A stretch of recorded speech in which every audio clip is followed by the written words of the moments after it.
What are the craziest declassified CIA documents? Story 1. The Pentagon Papers, which were leaked, not outright declassified, and the resultant Church Committee report. These are what made public the CIA's actions in overthrowing governments and instigating assisting coups all over the world for decades leading up to the 70s. Pretty much every negative stereotype of the CIA we have today was created or informed by the Pentagon Papers and Church Committee report. Story 2. Project Azorian was a CIA operation to retrieve the remains of the Soviet Gulf-class ballistic missile submarine K-129. It sank in the North Pacific while on patrol, resting on the seafloor about 3 miles down. The CIA and DoD believed that a salvage operation had the potential to retrieve nuclear submarine-launched ballistic missiles, nuclear torpedoes, code books, and cryptographic gear from the wreck, but the Soviets often patrolled the spot to prevent the Americans from doing exactly that.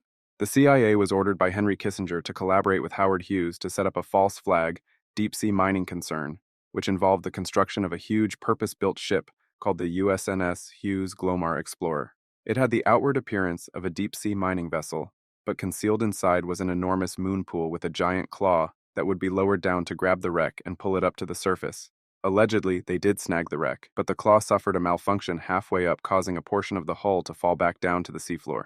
The details of the portion of the hull that was actually recovered and what exactly was found have never been officially disclosed. Kissinger authorized a second attempt, but before that could be effected, the LA Times broke a story about the operation, allegedly sourced from a memo that was part of a cache of documents that was stolen from a Hughes office some months prior.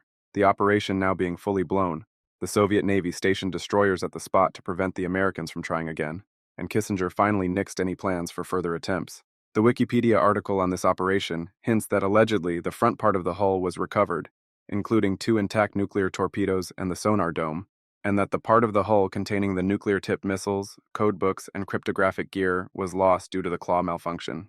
It also hints that the claw malfunction story may have been a fabrication, and that all of the sought-after sensitive material had been recovered and covered up, presumably to preserve their advantage thus gained from its study. The remains of 6 Soviet submariners were also recovered, and given a burial at sea in accordance with military convention. Story 3. Operation Sea Spray, a 1950 U.S. Navy secret biological warfare experiment in which Serratia marquescens and Bacillus globigii bacteria were sprayed over the San Francisco Bay Area in California in order to determine how vulnerable a city like San Francisco may be to a bioweapon attack. Between 1949 and 1969, open-air tests of biological agents were conducted 239 times. In 80 of those experiments, the Army said it used live bacteria that its researchers at the time thought were harmless. Not so. Fun fact, this disease is what causes the pinkish grime in showers and bathrooms. I had a family member who had a nasty UTI after catheterization for giving birth, and after a few failed rounds of antibiotics, they finally did a proper culture and antibiotic screen to reveal marcescens and the correct drug to use. Antibiotic resistance is a scary thing, and it's only getting worse. Story 4. Psychological warfare in the Philippines in the 1950s comes to mind. The CIA conducted research to figure out which sort of myths and superstitions the Philippine people had. They discovered that they were afraid of vampires. At one point, they disrupted a group by snatching a local man, murdering him, and putting teeth marks on his neck. They then hung him upside down for his friends to find, which terrified the village. This was all part of an effort to elect Ramon Magsaysay as president, who basically acted as a puppet for the U.S. The CIA wrote his speeches and directed his policy. It wasn't just a villager. It was a fighter with a communist insurgent group known as the Huks. The story comes from a guy named Ed Lansdale who ran the operation. The Saiwar squad set up an ambush along the trail used by the Huks. When a Huk patrol came along the trail, the ambushers silently snatched the last man of the patrol, their move unseen in the dark night. They punctured his neck with 2 holes, vampire fashion, held the body up by the heels, drained it of blood, and put the corpse back on the trail. When the Huks returned to look for the missing man and found their bloodless comrade, every member of the patrol believed that the vampire had got him and that one of them would be next if they remained on that hill. When daylight came, the whole Huk squadron moved out of the vicinity. Story 5. All the failed assassination attempts against Fidel Castro. According to Fabian Escalante, who worked for the Cuban counterintelligence, there were 638 of them. Here are some highlights. In 1960, they tried to poison his cigars. They asked the Chicago mob for help, and they said poison pills are the best. The mobsters hired a local assassin, who gave them to an ice cream or milkshake parlor employee who was supposed to slip them into Castro's ice cream. When he tried to get the poison pills from the freezer, they were frozen solid on the coils of the freezer. They planned to put explosives under a painted seashell, as Castro loved to go scuba diving and collect seashells. The plan was discarded as impractical. In the same year, they contaminated a scuba diving suit for Castro with a fungus that should give Castro a deadly disease. The person tasked with this, American lawyer James Donovan, who was negotiating the release of hostages after the Bay of Pigs invasion, couldn't do it in the end. They trained his lover to poison him, but she got cold feet.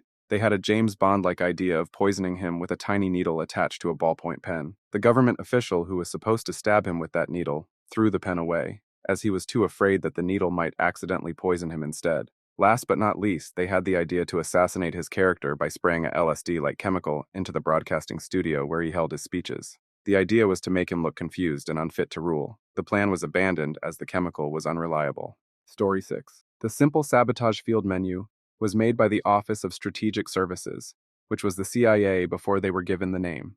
A guide on how to do simple sabotage in the USSR. Funny enough, their guide on how managers can sabotage work sounds a lot like how much companies work today.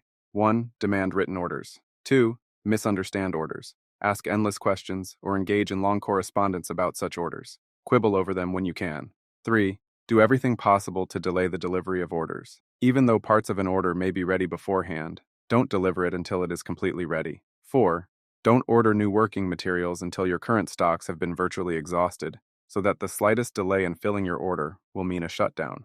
5. Order high-quality materials which are hard to get. If you don't get them to argue about it, warn that inferior materials will mean inferior work. 6. In making work assignments, always sign out the unimportant jobs first. See that the important jobs are assigned to inefficient workers of poor machines. 7. Make mistakes in routing so that parts and materials will be sent to the wrong place in the plant. 8. When training new workers, give incomplete or misleading instructions. 9. To lower morale and with it, production, be pleasant to inefficient workers. Give undeserved promotions. Discriminate against efficient workers. Complain unjustly about their work. 10. Hold conferences when there is more critical work to be done. Story 7. During the 60s, the CIA noticed that artists tend to lean towards socialism and communism. They realized the best way to prevent this or discredit these political positions was to make them wealthy so they would be more invested in capitalism. To do this, the CIA would anonymously buy modern art pieces no matter how nonsensical for very high prices. This made the otherwise highly niche and difficult to access modern art genre a fashionable and highly profitable genre, and basically prevented prominent members of the art community from turning to socialism or communism by converting them to wealthy members of the upper class. Story 8. Related to the CIA, there was the Strategic Services Simple Sabotage Field Manual No. 3 as a practical guide to sabotage. The manual gave clandestine officers a simple, effective method to sabotage industrial production, interfere with transportation and communications, and most interestingly, degrade organizations' productivity from within. You can read the relevant bits here, but holy crap, does it sound like everything that is going on in my corporate job. A few of my favorite tips. When possible, refer all matters to committees for further study and consideration. Attempt to make the committees as large as possible, never less than 5.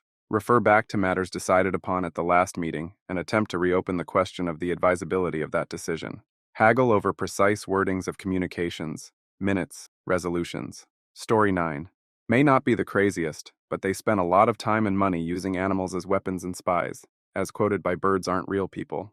The CIA built battery-powered aerial cameras to be mounted on pigeons as espionage pigeon photography, some of which are still classified. They also trained and mounted specialized equipment on whales and dolphins for underwater surveillance and submarine tracking. In the 1960s, under Operation Acoustic Kitty, they spent $20 million surgically implanting microphones and transmitters in thousands of cats to secretly record people in Soviet military bases. Operation Bat Bomb, where they affixed little bombs to thousands of bats and relocated the bats so they would nest in buildings and then explode. It failed, and they accidentally blew up a U.S. Navy airplane hangar. Pigeon photography is an aerial photography technique invented in 1907 by the German apothecary Julius Neubronner, who also used pigeons to deliver medications.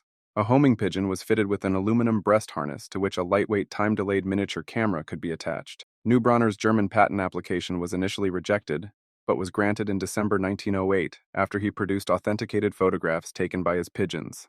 He publicized the technique at the 1909 Dresden International Photographic Exhibition and sold some images as postcards at the Frankfurt International Aviation Exhibition and at the 1910 and 1911 Paris air shows.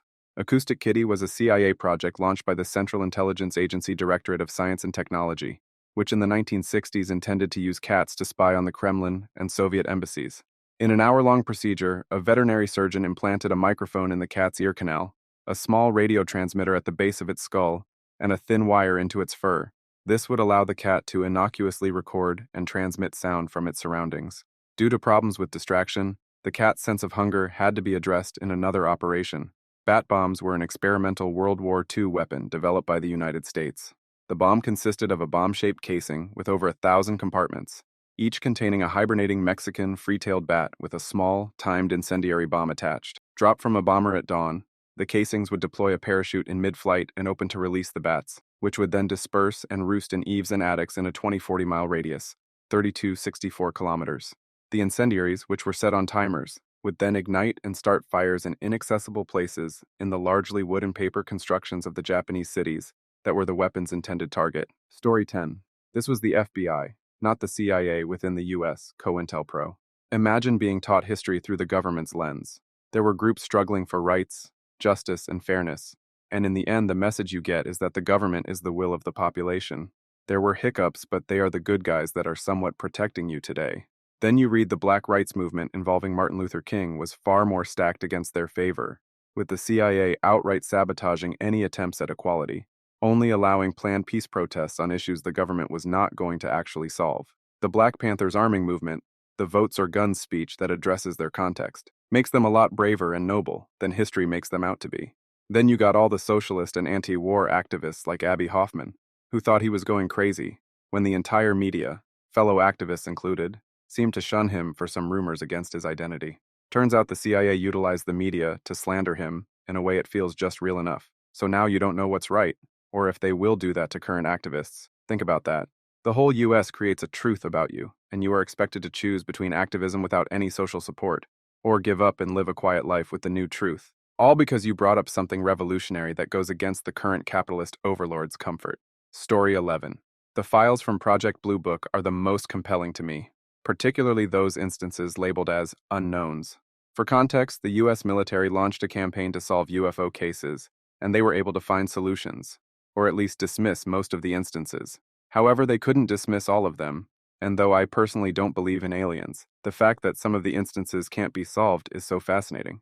Instances like a bunch of objects being confirmed by both radars and visual sightings over Washington, D.C., that were able to outmaneuver aircraft, twice. If you want more details and examples, check out Lamino's video, The Unknown Story 12. That Area 51 has been legally named in a lawsuit of the workers there versus the American government.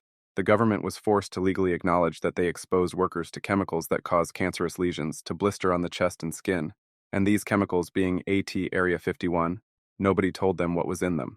The government was, believe it or not, found guilty, and were required to give recompense to the workers, provide better safety gear, and give workers notice when they would be exposed to horrifically dangerous chemicals. They still didn't need to tell them what the chemicals were exactly, though. Story 13. As a historian, I learned a lot during high school or other studies about World War I and II. Since my grandfather grew up in Prague, as I began to look into deep World War II files, I discovered that the CIA knew of his whereabouts in South America, and along with many of his henchmen. The scary thing is that they always knew he got away, but couldn't tell the public, as they needed the idea of Hitler to be dead, to make fascism dead. In the end, he died of a stroke due to many problems he developed in the war sometime in the 1960s. Story 14. I'm not entirely sure if it's declassified, but it is creepy, so I'm putting it here. In the Vietnam War, the Viet Cong, with the help of other communist countries, were nearing a breakthrough. The South Vietnamese were about to break, and the Americans were losing hundreds just trying to find the Viet Cong. So the Americans learned about Vietnamese folklore, and a part of it says, if you don't bury the dead, their souls will wander aimlessly forever. So the Americans launched Operation Wandering Soul. What they would do is they will put speakers on helicopters or something airborne or anywhere hidden, and when they will play this, it was part of psychological warfare. It scared the Viet Cong, and also the South Vietnamese, crapless. It might not be terrifying in your comfortable house, but imagine you're in the jungle, it's pitch black, and you're slowly moving to not make any sound and cause your death, and then you hear that, if it were me, I'd accept my fate, 'cause sweet Christ. Story 15. Dunno if it counts as creepy, but decades before World War I, Germany planned to attack America, because Germany wanted an overseas empire like the other European powers. They saw the Caribbean as an ideal target for this. The plan called for them to send their fleet over, sweep away the American Atlantic Fleet, America had a less than impressive navy at the time, and then set up a blockade while sailing battleships up and down the coast, shelling cities. The plan assumed America would sue for peace, and Germany would ask for their Caribbean holdings, with the eventual goal of taking Cuba. Then the Spanish-American War happened, and America came out the victor, showing it could stand against a European power. So the plan was altered. Now it involved a cross-Atlantic amphibious invasion, 40-plus battleships, 60-plus troop transports, and all the support ships needed for them. The original plan was still in effect, but the German army would now land and occupy Boston and move on to NYC, while still harrowing the Atlantic coast with the goal of America suing for peace and Germany extracting favorable terms. Then three things happened.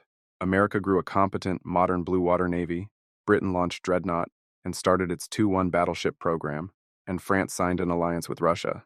These factors meant sending most of the German army and its fleet overseas left Germany wide open to invasion, and more warships all around meant the fleet would have a harder crossing, to say nothing of the fact that Germany couldn't produce the needed ships fast enough. There was also the matter of how to properly support and supply an army that large, and move that far in such a short time. So by the late 1900s, the plan was permanently shelved. The plan documents were rediscovered by accident sometime in the 70s. Who knows how the 20th century might have gone had Germany attempted it. Story 16. I saw a propaganda film made by the British on how to survive a nuke attack in the 50s. The people were misled to believe that they can cover behind a desk and that the fallout would pass in 3 days. I believe it was released as lip service for people not to be so afraid of an atomic blast, and for the government to address the need of informing people. Scary stuff, and shows how ignorance can be used to manipulate people. The pilots who dropped the nukes on Hiroshima and Nagasaki were not told of the devastating power of nukes, so they would comply with the mission objectives. I think it was featured on Museum Secrets. Story 17. Operation Paperclip. Not the Germans, everyone knows about that, but the pardons of researchers related to Unit 731 and 100, a few specific war criminals in charge of the Manchurian invasion, bringing some of them over to the US where they proceeded to work at the Koch Center and Fort Detrick, and in particular, what those pardons were for. The results of all their wild medical and bio-warfare experimentation, one resulting project suspected of being Agent Orange. That link being just a starting point for the real rabbit holes. Basically, unlike the Germans being purely about rocketry, nuclear physics, or fighting commies, where they'd be dumped upon their usefulness expiring like Klaus Barbie, they got integrated into the general population posing as university professors and army doctors, or continuing their medical research, now on U.S. citizens, especially criminals, in projects considered too unethical to be done by actual U.S. doctors. And this being during the time of the Tuskegee experiment, you know what's still classified, must be really wild. It's suspected by scholars looking into that one such redacted occurrence referred to might be Operation Sea Spray, the test where the U.S. Navy sprayed Serratia marcescens and Bacillus globigii into the Bay Area and New York coastlines to determine the viability of a seaborne biological weapon attack. Bet you could make a good case for that being a possible reason why the homeless are so much more insane there than in other metros. Everything that happened after the researchers were pardoned and brought over, or allowed to return to their pre-war posts at home, still remains heavily redacted, unfortunately, so it'll probably be long after the victims of such experimentation are gone, and naturally incapable of suing, especially if they were rendered sterile. Anyone knows what happened to them in the first place. Unlike with the Germans, the country most affected by them never called out this operation, likely because an equally large amount got caught by the Soviets trying to flee the Chinese and offered similar deals, meaning any attempt to bring them to trial would inevitably result in Japanese scientists working for their allies in the Red Army being exposed as well. So basically, when it comes to the eastern side of the war, everyone was a big fat hypocrite about actually prosecuting the worst that were captured. And who knows if we'll ever find out what the rest of the Japanese scientists involved in all that got up to, as there's no real incentive for China or Russia to expose themselves to equal purely negative critique over their handling of that. But I'm sure presuming they messed with their own people equally hard isn't outside the realm of possibilities. How many plant accidents and chemical spills weren't a result of incompetence, but staged for research purposes, for instance? The world may never know. Story 18. Dyatlov Pass documents. They have been declassified for quite a while now, but initially the Kremlin clamped down hard on this during the Cold War era. 9 highly experienced young wilderness hikers went out for a multiple-day hike in Siberia. None returned. Investigations showed they cut themselves out of the back of their tent, clearly in a hurry, left uneaten food behind. None of them were properly clothed for Siberia. They left their clothes in the tent. None were wearing shoes or proper coats. Only a few were wearing pants. Some bodies were strangely discolored. The hair of these young hikers turned gray. 2 bodies were mildly radioactive. 4 bodies were found at the bottom of a ravine with barely any injuries. Some bodies were missing their tongue and eyes. No one knows for sure why they left the tent in such a rush. Why would young, experienced hikers do that? Many wild speculations exist, from aliens to Yeti to snowstorms to military threats. I think recently there has been some further investigation into this, but I'm not sure if they reached a conclusion. Story 19: Protect Gateway. Where to even start? The project is an attempt to use remote viewing as an intelligence tool. Problem was, undisciplined users could accidentally break their minds and produce hellish reality results. Further issues were the changing means of information stored in every spot of reality that was attempting to be viewed. Computer monitors didn't always have the intended information displayed, as the viewer would witness several days of potentially what the monitor displayed. So the paranormal is real, and keep in mind there's a page still classified and missing from this document. Real-life document, occurred decades ago. Astral projection, real. Technology to measure the brain bobbing inside its cranial fluid inside the skull decades ago, real. I honestly wonder, considering how advanced they must have been then, what they must be up to now. Maybe those UFOs being spotted by the Air Force belong to the CIA? Nah, that's just crazy.